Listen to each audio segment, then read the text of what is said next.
يا أيها الذين آمنوا إذا قيل لكم تفسحوا في المجالس فافسحوا يفسح الله لكم وإذا قيل انشزوا فانشزوا يرفع الله الذين آمنوا منكم والذين أوتوا العلم درجات والله بما تعملون خبير.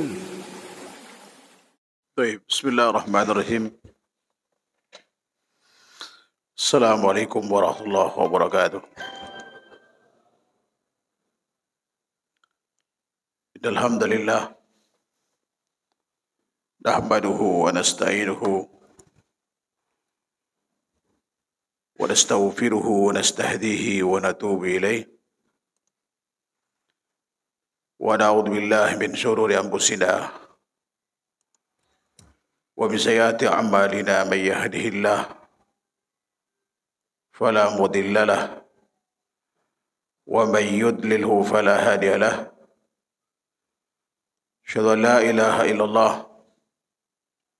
وحده لا شريك له وأشهد أن محمدا عبده ورسوله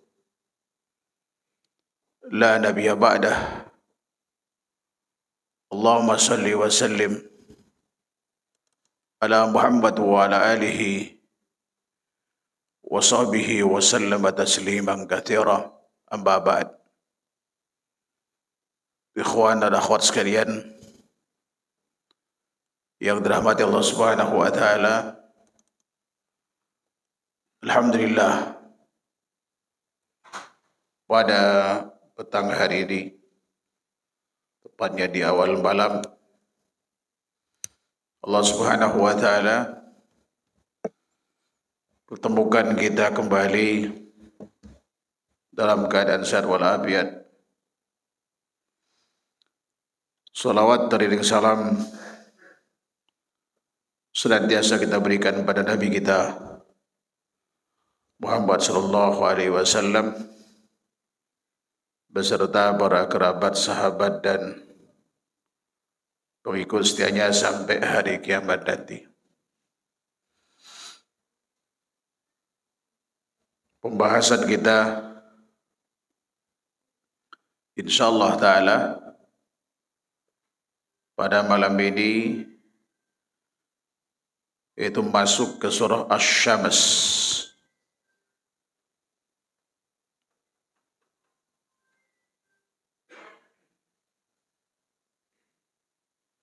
Itu surat yang ke-91. Seperti biasa, sebelum kita membahas tentang tafsir ayat per ayat dari surah Asy-Syams ini, kita baca terlebih dahulu ayatnya,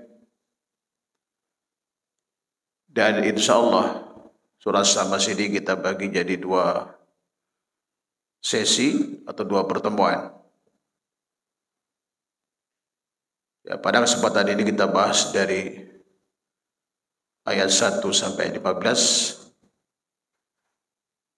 dan selebihnya nanti ayat 1 sampai ayat 10, mohon maaf, dan kemudian yang berikutnya nanti insyaallah di akhir ayat 11 sampai ke 15. Tapi mari kita baca terlebih dahulu ayatnya. A'udzu billahi minasy syaithanir rajim.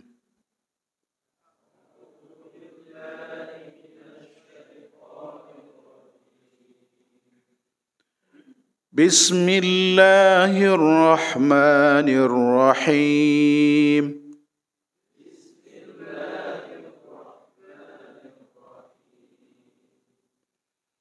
Wasyamsi wa duhaha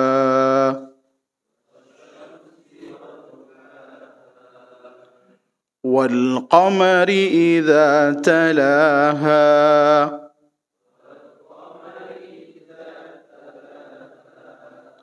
والنهار إذا جلاها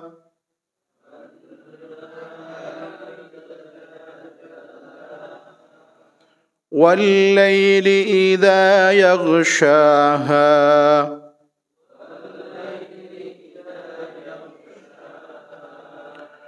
والسماء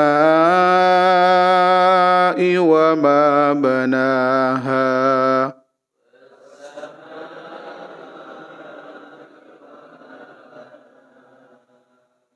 والأرض وما طحاها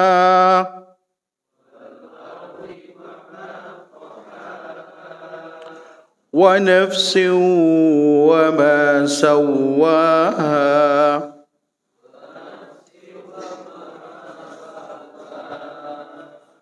فألهمها فجورها وتقواها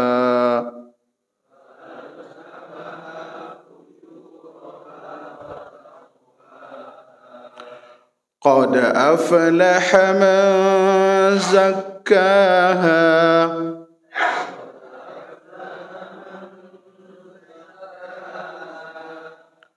وقد خاب من دساها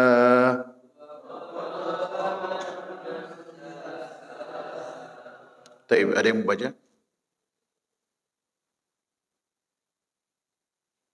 Nah.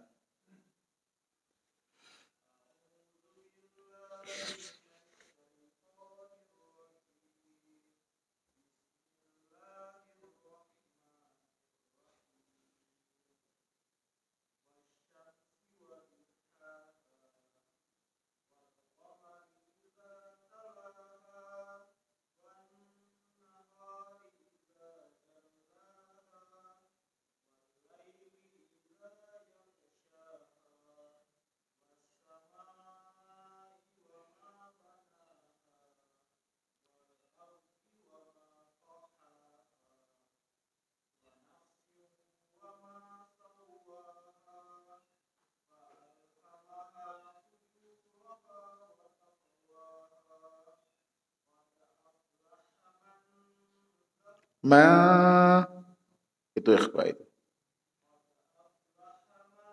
Bukan man, bukan idhar. Ma disamarkan. Mansukun.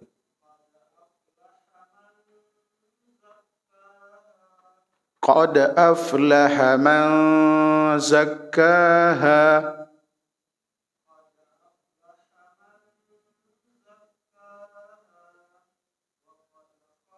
Wa qad khaba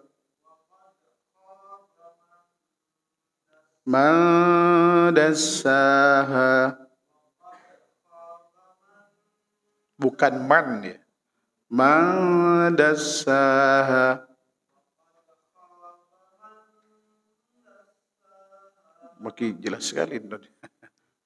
Man dassaha.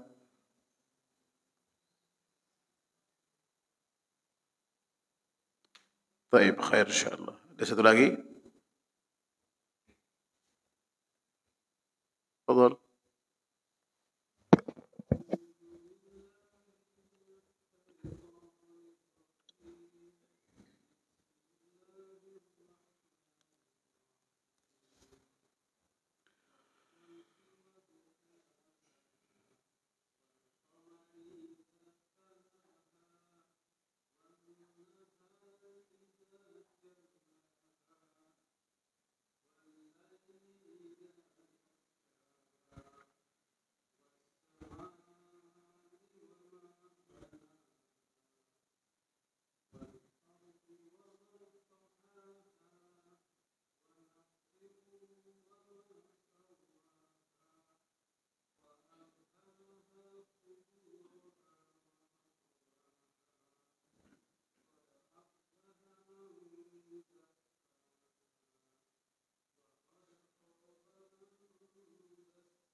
Baik. Satu.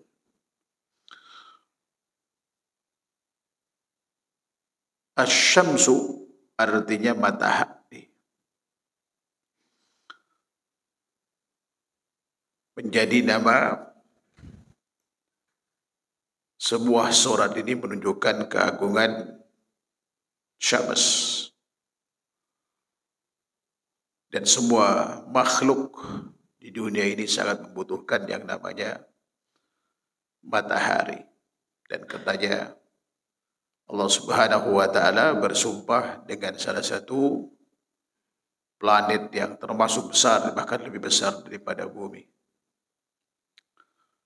Surat ini diturunkan di Makkah. Artinya termasuk surah Makkiyah. Terdiri dari 15 ayat, turun sesudah surah Al-Qadar. Memang tidak ada data yang kami dapatkan tentang sebab nuzul dari surat ini.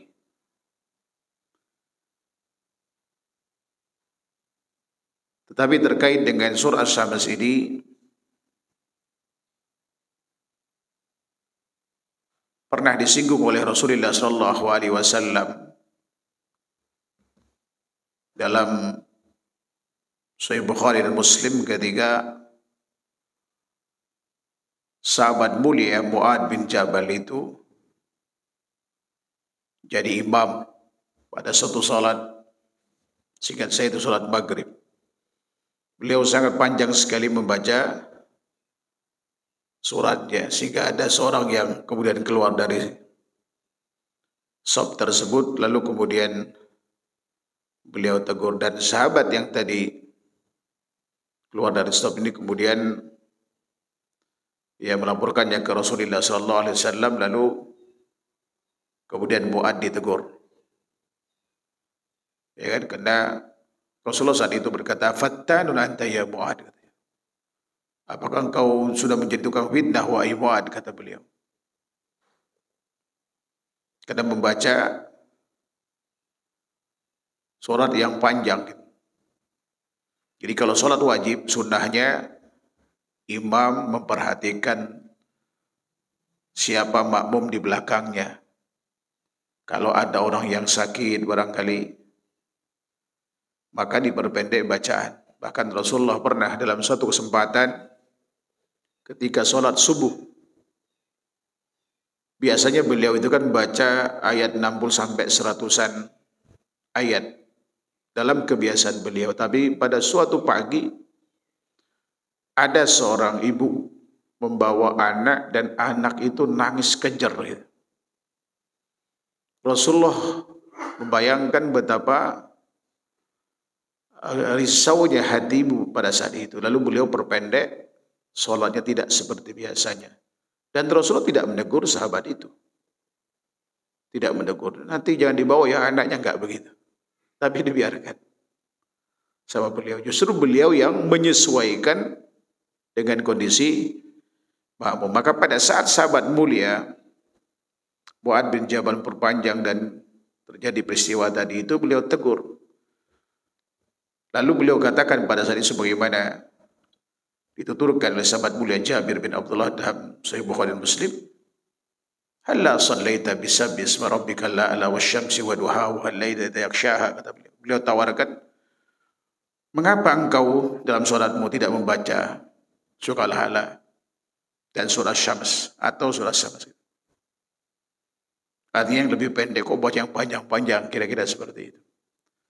Jadi kalau ini yang berkait dengan surah As-Syams ini, jadi Rasulullah menawarkan dalam kondisi misalkan tertentu, pilihan terbaik itu adalah baca surah Al-A'la atau surah Asy-Syams.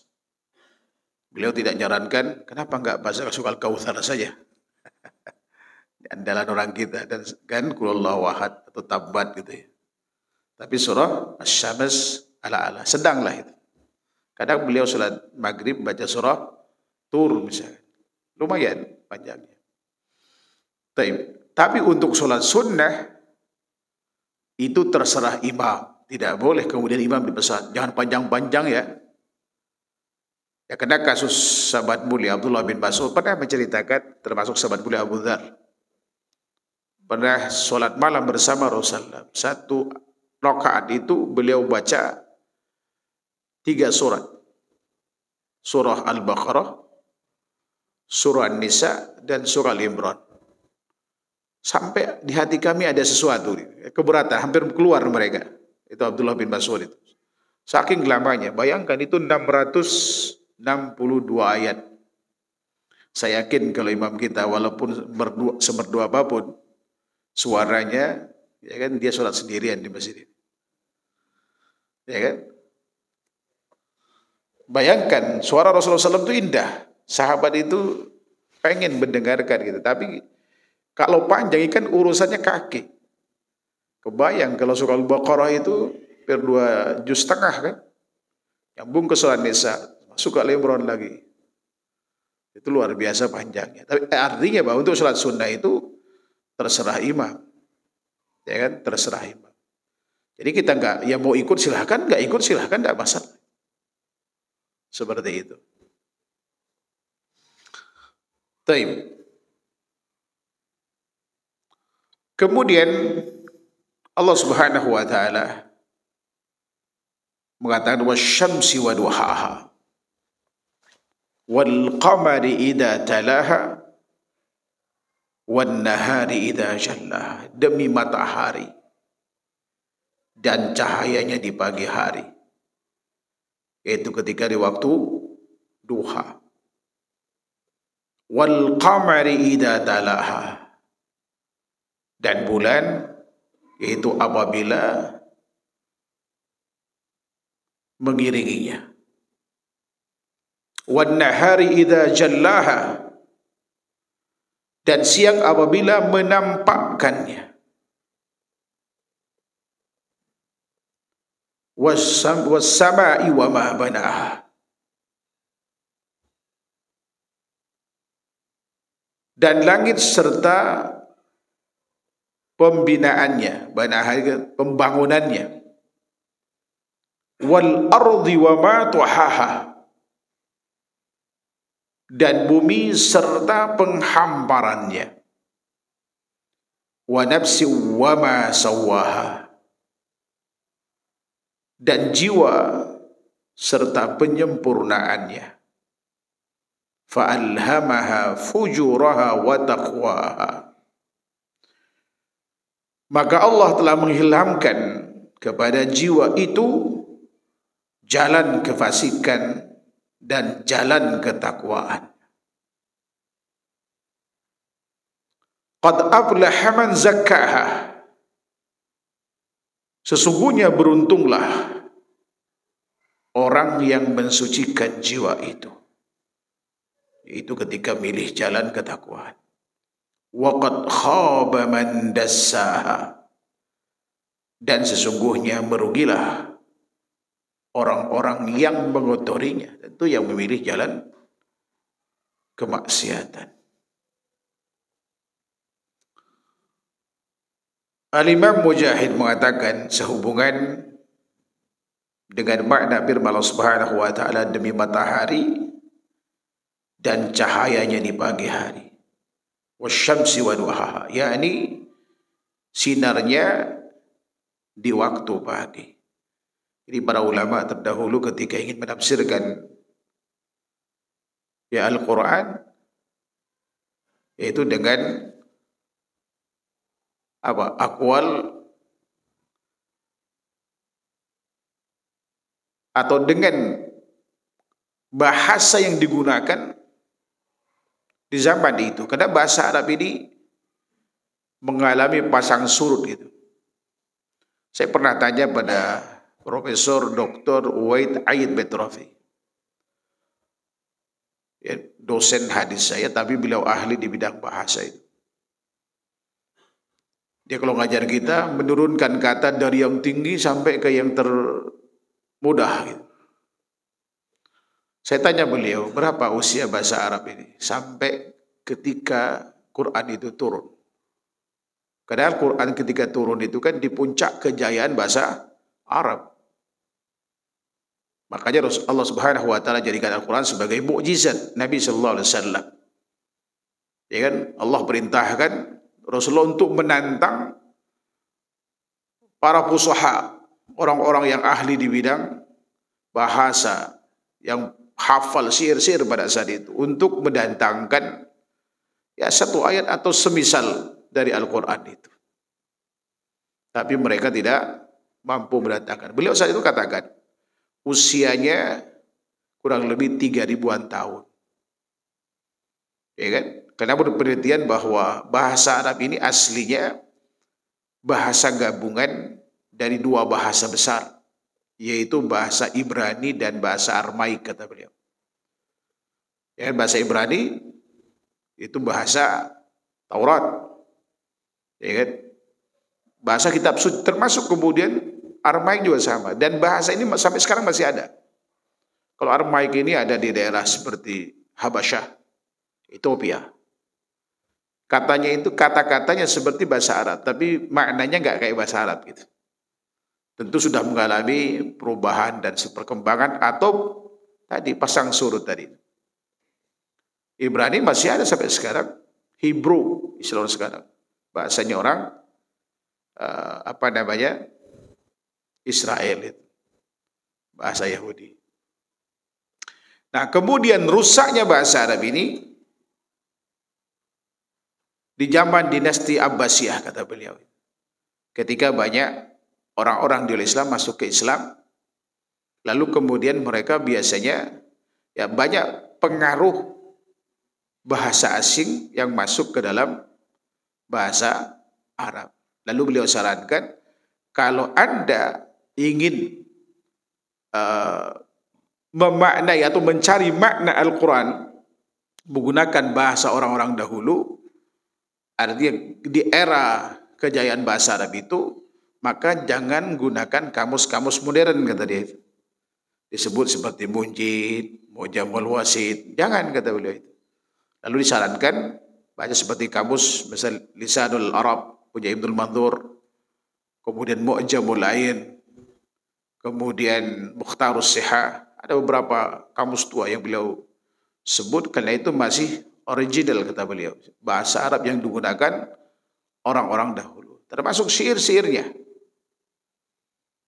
ya kan? Termasuk syair-syairnya. Makanya para ulama ketika menafsir Al-Quran itu kan nggak lepas dari Al-Quran dengan Al-Quran, Al-Quran dengan hadis, atau dengan akwal sahabat, tabi'in, karena mereka hidup di kejayaan bahasa Arab gitu. Walaupun si penafsir ini pintar bahasa Arab, selalu membawakan apa? Penafsiran orang-orang terdahulu. Ya kan? Ya tidak seperti orang sekarang. Begitu ada doktor tafsir, dibilang ahli tafsir. Menafsirkan Al-Quran seenak perut dewe itu. Padahal ada tafsir di Indonesia, orangnya masih hidup. Ya kan? Kata tafsir terbaik di Indonesia. Tidak. Minim hadis, karena saya baca. Dan ternyata bukan dia yang buat, itu ada tim, ya kan? Dan dia yang mau koreksinya, dan kemudian diklaim atas nama dia. Dialah yang punya nama, kemudian yang lain tenggelam. Baik, sementara Qatadah mengatakan bahwa makna firman-Nya waduhaha artinya seluruh siang hari, bukan hanya pagi hari saja. Bahkan Ibnu Jarir mengatakan bahwa yang benar ialah bila dikatakan bahwa Allah bersumpah dengan menyebut matahari dan siang hari, karena sinar matahari yang terang terdapat di siang hari, kata beliau. Kemudian wal qamari idza talaha, ya kan, wal qamari idza talaha. Imam Mujahid berkata, dan bulan apabila mengiringinya.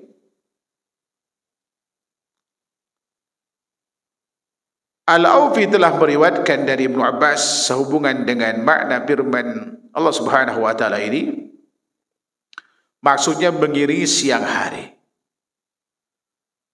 Dan Qatadah mengatakan sehubungan dengan makna firman-Nya apabila mengiringinya, yaitu malam hilal bila mentari terbenam hilal baru kelihatan. Jadi begitu matahari sudah hilang muncul bulan, kan begitu. Sementara Ibnu Zaid mengatakan bahwa bulan mengiringi matahari pada pertengahan bulan pertama, kemudian sebaliknya matahari mengiringi bulan, dan bulan mendahuluinya pada pertengahan bulan yang terakhir. Sementara Malik berkata, ya kan, dari Zaid Ibnu Aslam bahwa makna yang dimaksud ialah apabila bulan mengiringi matahari di malam Lailatul Qadar. Ini banyak akwal terkait dengan makna wal qamari idza talah, dan bulan apabila mengiringinya. Kemudian wan nahari idza jallaha,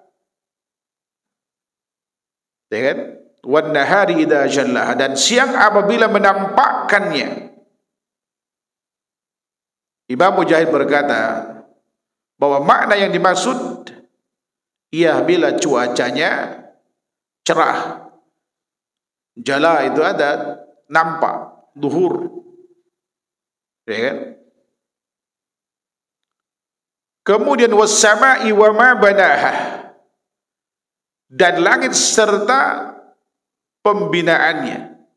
Memang bahasa Indonesia ini susah jadi padanan kata. Pembangunannya yang maksud itu, pengangkatannya, ya kan?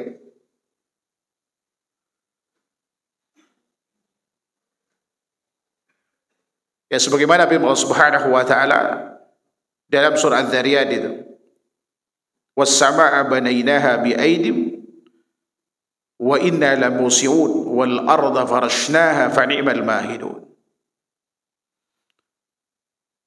Dan langit itu kami bangun dengan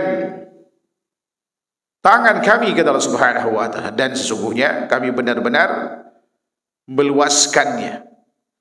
Dan bumi itu kami hamparkan, maka sebaik-baik yang menghamparkan adalah kami. Gak ada yang bisa meninggikan, ya kan, langit kecuali Allah Subhanahu wa taala. Orang yang mau membangun bangunan tanpa tiang, pembangunan JIS itu, kenapa? Wal laili idza yaghshaha, ayat kelewat. Wal laili idza yaghshaha, dan malam apabila menutupinya, yang menutupi siang tadi itu. Baru kemudian was-sama'i wa ma banaha, dan langit serta pembangunannya. Dan di ayat tadi, di ayat surat Dariyat 47-48, jadi Allah Subhanahu wa taala katakan, dan langit itu kami bangun dengan tangan kami, kata Allah Subhanahu wa taala, dan sesungguhnya kami benar-benar meluaskannya. Dan bumi itu kami hamparkan, maka sebaik-baik yang menghamparkannya itu adalah kami, itu Allah Subhanahu wa taala. Ya, kita lihat bagaimana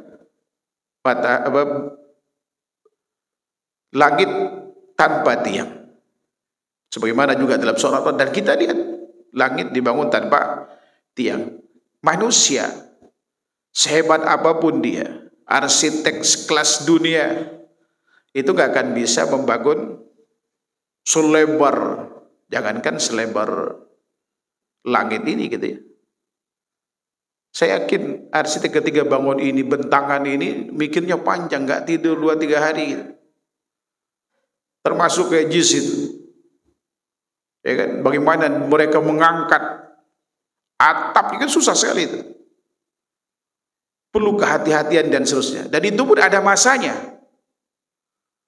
Ya mungkin 50 tahun, 100 tahun harus sudah dibugar. Tapi langit sejak pertama kali ditinggikan sampai sekarang gak pernah ada perawatan. Gak ada yang menjaga, ya kan? Gak ada yang takut ketiban gitu. Begitu pula kemudian bumi yang dihamparkan ini. Ya kan? Bahkan bumi ini kan kayak bola gitu. Tapi kita merasa datar kan? Kita ini itu hebatnya Allah Subhanahu wa taala, luar biasa. Bayangkan bulat, tapi ketika tinggal di sini kita merasa datar. Padahal ada yang di bawah kita ini kan? Ada orang-orang di bawah kita. Kalau kita lihat bola dunia itulah gambaran dunia. Itu luar biasa. Dan Allah yang mampu melakukan itu. Dan kemudian selanjutnya, wa nafsi wa ma sawaha, dan jiwa serta penyempurnaan ciptaannya. Ya kan? Allah menciptakan, bayangkan, dari setetes sperma selama 40 hari kata Rasulullah SAW. Lalu kemudian menjadi alaqah di 40 hari kedua. Lalu kemudian menjadi mudghah. Terbentuklah di situ apa? Tulang-tulang rapuh. Kemudian tulang membentuk dan diselimuti dengan daging selama kurang lebih 120 hari. Ada hadis riwayat Bukhari terkait ini dari Abdullah bin Mas'ud. Baru kemudian setelah itu diutus malaikat untuk meniupkan roh dan ditentukan takdir kita dalam perjalanan hidup ini. Pertama tentang rizki kita, kaya, miskin, jodohnya siapa. Kemudian ditentukan juga tentang amal yang akan kita lakukan, maksiat atau taat. Sudah Allah ciptakan semua itu.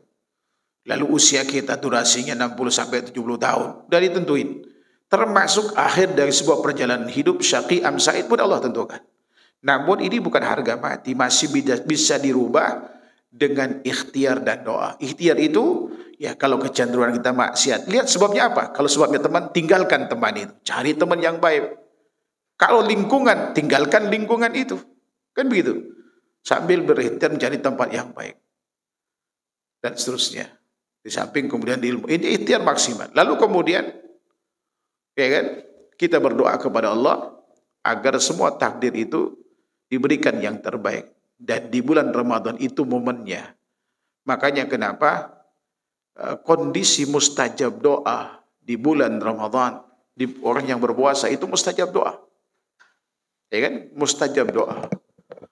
Apa hikmah di balik ini? Ada hikmahnya. Karena Allah Subhanahu wa taala akan turunkan rincian takdir global tadi ketika kita berusia 120 hari dalam rahim ibu itu. Rincian globalnya per tahun Allah berikan bersamaan dengan turunnya Lailatul Qadar. Ya sebagaimana dalam surah Dukhan Allah berfirman, "Fiha yufraqu kullu amrin hakim." Di dalamnya dirincikan perkara yang penuh dengan hikmah. Artinya rincian tentang takdir setahun, seluruh makhluk setahun ke depan itu diturunkan bersamaan dengan Lailatul Qadar. Makanya sepanjang Ramadan orang yang berpuasa di saat sedang berbuka puasa itu mustajab doa. Makanya mestinya yang kita minta itu adalah perubahan takdir ini agar lebih baik. Sehingga pada saat Allah tentukan di saat turunnya Lailatul Qadar itu Allah berikan yang terbaik. Apa yang kita minta? Ya kalau kecenderungan selama ini maksiat, minta untuk taat. Kalau selama ini rezeki bermasalah, minta diberkahi dan ya kan diberikan manfaat, diberikan rezeki yang banyak dan berkah. Kalau selama ini waktu habis hanya untuk cari dunia, minta waktu yang berkah supaya manfaat untuk dunia dan akhirat. Dan ada orang-orang yang waktunya itu enggak manfaat, jangankan untuk dunia, untuk akhirat. Dunia saja enggak, nongkrong di pinggir jalan kan. Ada enggak orang-orang kayak gitu? Ada yang sibuknya dunia saja. Sementara yang Allah inginkan kepada kita, kejar akhirat, jangan lupakan dunia. Karena kita hidup di dunia. Mintalah kepada Allah yang waktu yang bermanfaat.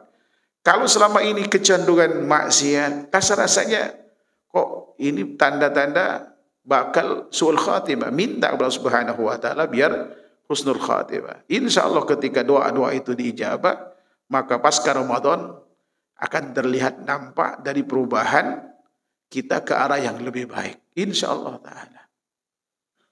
Ya kan? Dan Allah Subhanahu wa taala menciptakan kita sebaik-baik ciptaan.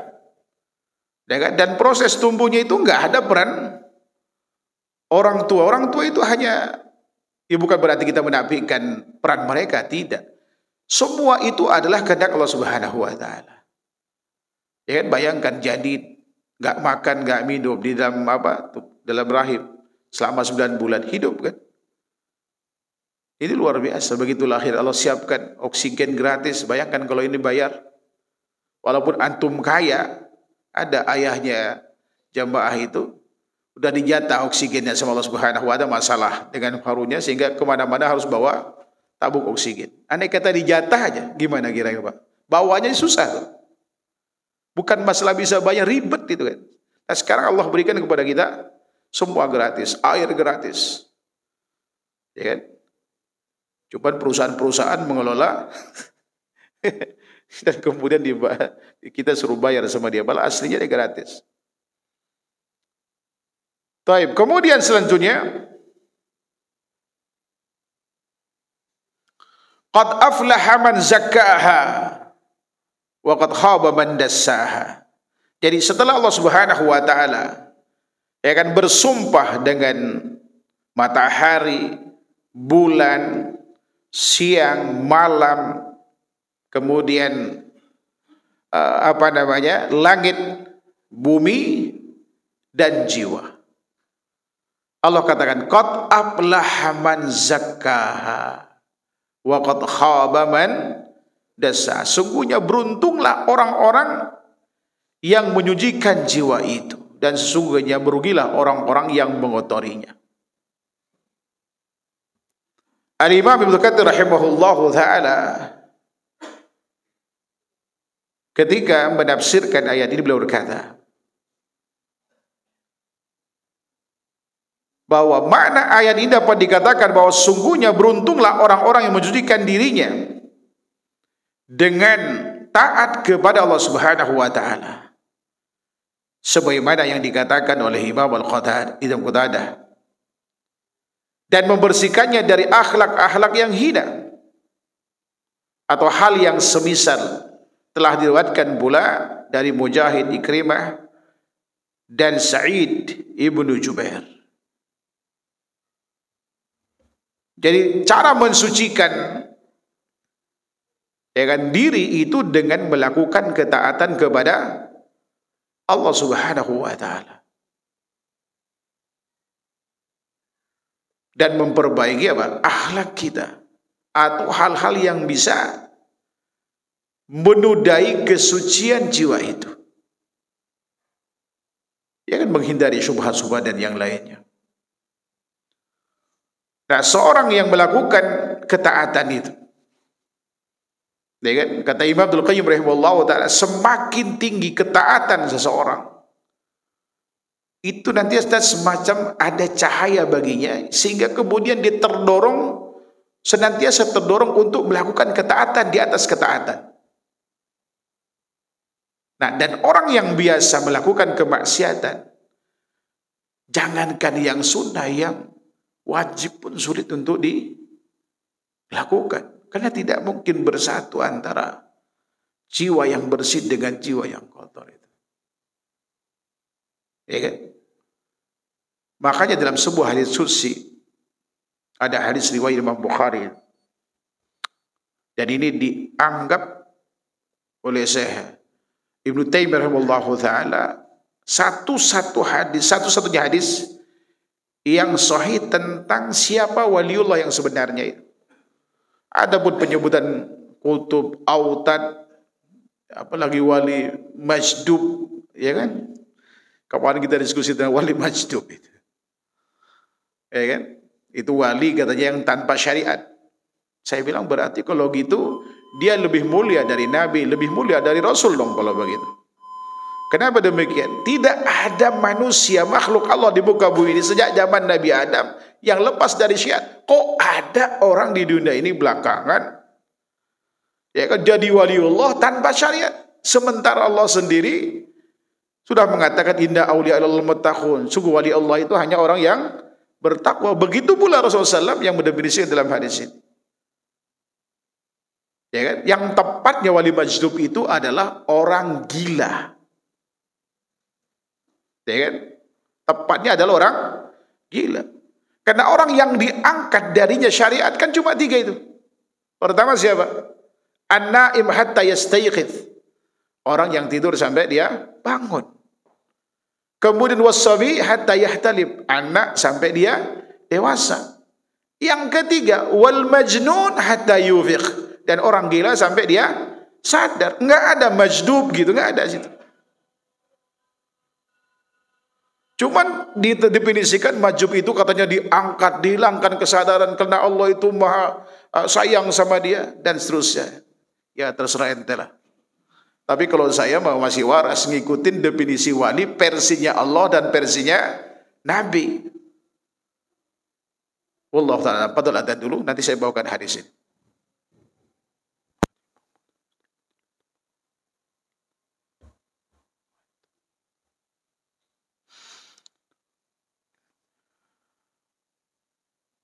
Baik.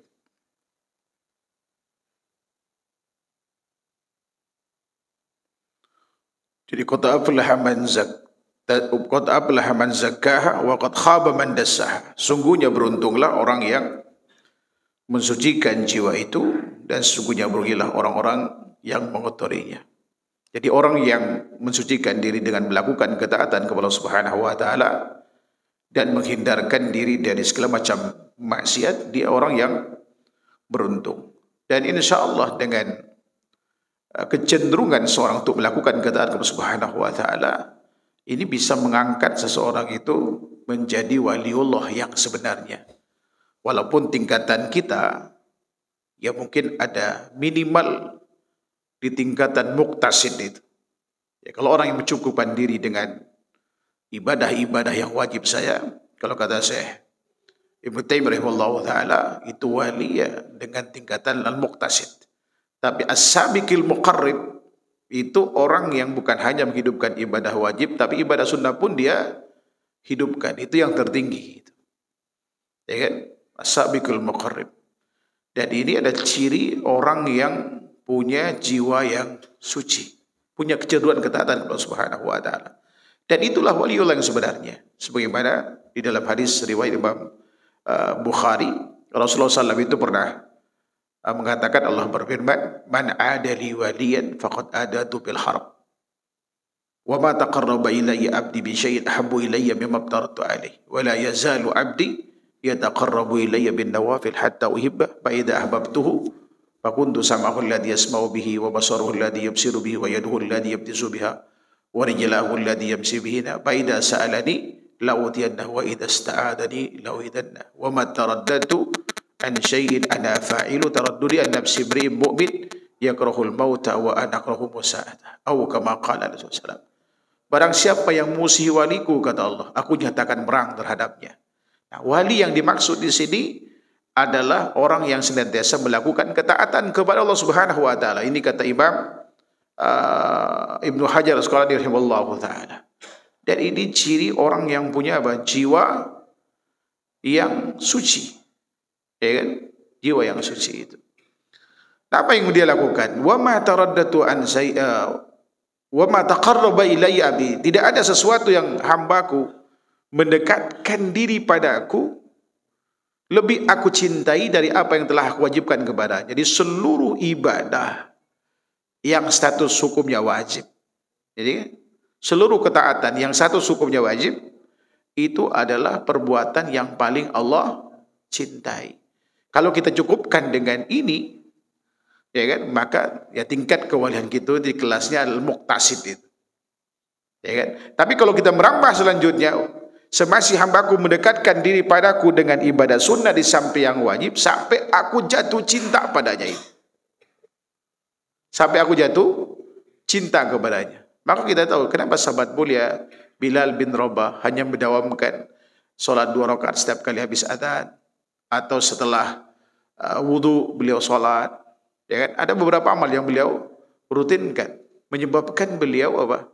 Mendapatkan keistimewaan bunyi terompahnya terdengar di hadapan Rasulullah di surga. Ya kan? Makanya kita harus ada ibadah sunnah itu yang kita dawamkan. Ya kan? Setelah ibadah wajib. Di samping keistimewaan ibadah sunnah ini sebagai penyempurna ibadah wajib kita, yang kedua adalah kalau kita istiqomah padanya setelah melakukan ibadah wajib, Allah akan jatuh cinta pada kita. Ya kan? Bukan hanya kesucian jiwa kita dapatkan, tapi di saat yang sama Allah akan mencintai kita. Nah, ketika Allah jatuh cinta pada kita, maka dia selanjutnya mengatakan, Fakuntu sam'ahul ladzi yasma'u bihi. Pendengaran yang dengannya mendengar adalah aku. Penglihatan yang dengannya melihat adalah aku. Tangan yang dengannya memukul adalah aku. Kaki yang dengannya berjalan adalah aku. Artinya, ya kan, seluruh tindak tanduknya itu adalah ketaatan kepada Allah Subhanahu wa taala. Jadi orang ini akan mendapatkan taufik dari Allah untuk senantiasa berada dalam ketaatan. Ya kan, kesucian jiwanya akan terus, ya kan, terjaga. Dengan apa? Dengan melakukan ketaatan kepada Allah. Allah jatuh cinta padanya, Allah berikan taufik kepadanya, sehingga pendengaran, pandangan, mata, tangan, dan kakinya tidak akan digunakan kecuali dalam ketaatan kepada Subhanahu wa taala. Orang semacam ini, dia mudah bersikap, ya kan, ketika merugikan agama dia tidak akan pernah kompromi itu. Walaupun atasan yang ngajak bermaksiat, mohon maaf, saya tidak. Bahkan dulu ada ikhwan, Masya Allah. Padahal dia posisinya bukan siapa-siapa di perusahaannya itu. Ya kan? Hanya sebatas teknisi. Begitu disuruh nyukur jenggotnya, dia bilang tidak. Dia ajak diskusi dulu, kasih dalilnya. Tapi atasan mengatakan, tidak, ini aturan. Kalau gitu ya, saya keluar. Dia nggak mikir panjang tuh kan. Padahal kalau orang yang mungkin jiwanya belum suci gitu ya, masih mikir, istri saya mau melahirkan ini, anak saya sedang butuh ini, kemarin janji ini belum ditepatin, mikir panjang. Dia tidak, udah prinsip agamanya udah kuat. Orang-orang semacam ini tidak akan mungkin lahir dari pelaku maksiat. Pasti orang yang melakukan ketaatan. Dan dia yakin kerjaan itu bukan hanya di sini. Allah memberikan rezeki, sifat razak Allah itu bukan di saat dia sedang jadi teknisi. Ya kan? Bisa jadi di luar dia bisa dikaya kan? Ada kawan saya kerja jadi PNS di tempat yang basah kata dia, karena mertuanya ya kan di posisi yang sama. Gaji sekitar 6 jutaan tapi tiap bulan bisa bawa pulang ya kan 20 sampai 30 juta. Dia bertahan 2 tahun karena dimarahin sama mertuanya. Lalu kemudian dia bilang ke saya, gimana Sam katanya. Saya keluar gak? Udah istighfar aja, keluar aja saya bilang gitu. Tapi istri saya disuruh cerai. Ya kan? Disuruh tinggalin dia sama mertuanya. Saya bilang gak apa-apa, perempuan banyak. Apalagi zaman sekarang kan tuh tinggal di saya banyak itu. Ya kan? Betul beliau tinggalkan, qadar alhamdulillah istrinya masih ikut sama beliau. Apa yang terjadi? Beliau mulai buka usaha-usaha, ya kan, kebab, sampai pada akhirnya dia bisnis perubahan. Sekarang punya travel, punya sekolah, lebih kaya dari mertuanya. Tuh lihat, ya kan? Ketika kita meninggalkan sesuatu karena Allah kan berjanji di Al-Quran, wa may yattaqillah yaj'al lahu makhraja wa yarzuquhu min haitsu la yahtasib. Memang rezeki itu mertua yang ngatur? Enggak, Allah Subhanahu wa taala. Kayak gini tuh harus punya jiwa yang kuat. Ya kan? Jiwa yang kuat itu tidak akan mungkin kecuali tumbuh subur di atas keimanan yang kuat dan ketakwaan kepada Allah. Ya kan? Di atas rata-rata. Nah, faida sa'alani la'utiyanna. Allah manjakan dia setelah melakukan ketaatan. Kalau dia minta Allah kabulkan. Makanya orang soleh itu hati-hati. Mungkin antum hina, dia diam saja. Ingat doa tengah malam dia bangun, hancur kita. Ya kan? Udah terbukti dalam peperangan dalam Islam itu enggak pernah jumlah kaum muslimin lebih banyak daripada musuh. Kok Islam bisa menghancurkan 2 negara adik kuasa sekaligus, Parsia dan Romawi? Pada jumlah pasukan saat itu 36.000. Ya kan, untuk Qadisiyah. Kalau untuk Romawi itu 180 sampai 200.000 orang. Bukan karena kepandaian mereka dalam mengatur strategi perang, bukan karena kecanggihan alat. Ya kan? Alat mereka tidak lebih canggih dibanding dengan musuh, tapi kekuatan mereka ada pada keimanan dan kedekatan kepada Sang Pencipta. Doanya dikabulkan lewat semua itu. Apakah ini hanya berlaku bagi mereka? Tidak. Kalau kita melakukan hal yang sama seperti yang para sahabat lakukan, insya Allah kita mendapatkan yang sama. Karena syariat itu buat mereka dan juga buat kita. Keistimewaan juga sama kan. Masalahnya itu Ya kan, semangat kita untuk beramal tidak sama dengan para sahabat dahulu. Diuji dengan, ya kan, ditinggal istri, stres. Ya kan? Padahal udah cepat nikah lagi gitu. Makanya kalau teman-teman ada ikhwan-ikhwan atau akhwat yang cerai, saya bilang udah, dunia itu tidak sedaun kelor. Tinggalkan dia, sudah selesai, hidup baru lagi. Jangan habisin waktu hanya untuk merenung di kamar, menangis gitu kan. Cengeng, apalagi cowok cengeng. Aneh itu. Ya kan? Faidasta'adani lawidanna. Kalau dia minta perlindungan kepada aku, pasti aku berikan perlindungan. Ini buah hasil ketakwaan dari. Di samping kemudian proses itu penyucian diri supaya diri kita itu kuat dan mendapatkan taufik dari Subhanahu wa ta'ala. Sampai di saat sakaratul maut pun Allah akan beri sakaratul maut yang paling ringan. Ini yang dimaksud dalam penggalan hadis terakhir, wa ma taraddatu an syai'in ana fa'ilu taraddudi an nafsi imri'in mu'min yakrahul mauta wa ana akrahu sa'at. Aku tidak pernah ragu melakukan sesuatu yang harus aku lakukan seperti yang aku ketika mencabut nyawa seorang mukmin yang tidak menghendaki kematian dan aku tidak mau menyakitinya. Artinya kata Allah Subhanahu wa taala, kata para ulama, saking sayangnya Allah kepada orang yang senantiasa itu melakukan ketakwaan, ketaatan kepada Subhanahu wa taala, ini dalam rangka menyucikan dirinya, dia tidak bergantung kecuali hanya kepada Allah Subhanahu wa taala. Di saat sakaratul maut itu Allah akan cabut dengan sakaratul maut yang paling ringan. Sebaliknya, waqad khaba man dassaha, telah rugilah, binasalah orang yang apa? Mengotori jiwanya dengan melakukan maksiat kepada Allah Subhanahu wa taala. Biasanya orang semacam ini, ya kan? Dia senang dengan yang mungkar, ya kan? Benci terhadap yang ma'ruf. Nah, kalau kita lihat aja diri kita ini sudah suci atau belum. Kalau kecenderungannya untuk taat, nah itu tanda kalau, ya kan, proses jalan yang kita tempuh sudah benar. Tapi kalau sulit untuk menerima nasihat, kebaikan, justru memusuhi orang yang mengajak untuk melakukan ketaatan kepada Allah Subhanahu wa taala, Anda musuhi, berarti Anda ada masalah. Anda termasuk orang yang mengubur, menistakan, menghinakan, ya kan, diri Anda itu sendiri. Ya kan? Karena ketika seorang melakukan maksiat kepada Allah, itu bukan mengurangi, ya kan, keesaan Allah Subhanahu wa taala. Allah tidak butuh dengan kita, tidak butuh dengan ibadah kita. Tapi di saat yang sama Anda sedang menghinakan Anda itu sendiri. Tapi di saat kita mengagungkan Allah, melakukan ibadah Allah Subhanahu wa taala, berarti kita apa? Menghargai diri kita sendiri. Ya kan? Allah tidak akan bertambah keagungan dan kemuliaan karena ketaatan kita, dan tidak akan berkurang keagungan dan kemuliaan karena maksiat kita. Karena Allah enggak butuh sama kita.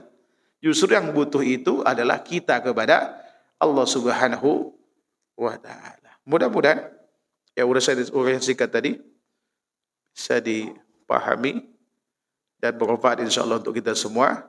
Ya mari kita mulai sekarang ya kan meningkatkan semangat untuk mensucikan diri dengan melakukan ketaatan Subhanahu wa taala dan berusaha untuk menjauhkan diri dari hal yang menistakannya, itu dengan melakukan maksiat. Ya kan? Ya sekecil apapun maksiat sebisa mungkin kita hindari, apalagi yang besar termasuk kesyirikan, apalagi kufur kepada Allah Subhanahu wa taala. Wallahu taala alam. Wassallallahu Muhammad wa alihi wasallam.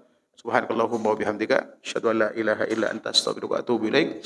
Assalamualaikum warahmatullahi wabarakatuh.